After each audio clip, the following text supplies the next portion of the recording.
போலி டிக்கெட் பரிசோதகராக வந்து பயணிகளை ஏமாற்றும் இந்த காட்சி போல் ஒரு சம்பவம் காட்பாடியில் அரங்கேறி உள்ளது. கூட்ட நெரிசலை பயன்படுத்தி முன்பதிவு டிக்கெட் எடுத்து தருவதாக பயணியை ஏமாற்றிய மோசடி நபர் சிக்கியது எப்படி? அசாம் மாநிலத்தைச் சேர்ந்த 43 வயது மோக்செட் அலி என்பவர் ஆந்திர மாநிலத்தில் உள்ள சித்தூரில் வேலை செய்து வருகிறார்.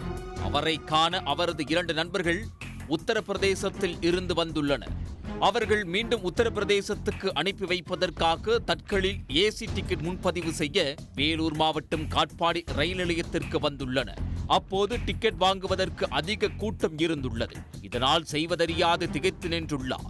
அப்போது அங்கு வந்த டிக்கெட் பரிசோதகர் ஒருவர் அவரிடம் விசாரித்துள்ளார். கூட்டம் அதிகமாக இருப்பதால் டிக்கெட் எடுக்க முடியவில்லை என கூறியுள்ளார். பணத்தை தருமாறும் தான் டிக்கெட் எடுக்க உதவி செய்வதாக கூறியுள்ளார்.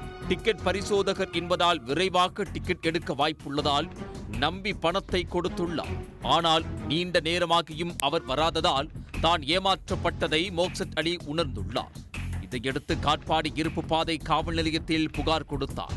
சிசிடிவி காட்சிகளை ஆய்வு செய்தபோது பணத்தை ஏமாற்றி தப்பி ஓடிய நபர் உத்தரப்பிரதேசத்தைச் சேர்ந்த 38 வயது ஹர்ஷித் ரஸ்தி என தெரிய வந்துள்ளது. இதையடுத்து போலி டிக்கெட் பரிசோதகரான ஹர்ஷித்தை கைது செய்த போலீசார் அவரிடம் இருந்து 7500 ரூபாய் பணத்தை பறிமுதல் செய்தனர்.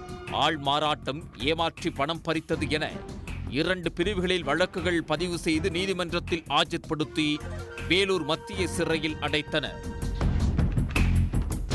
உடனுக்குடன் செய்திகளை தெரிந்து கொள்ள சன் நியூஸ் பெல் ஐகானை கிளிக் பண்ணுங்க.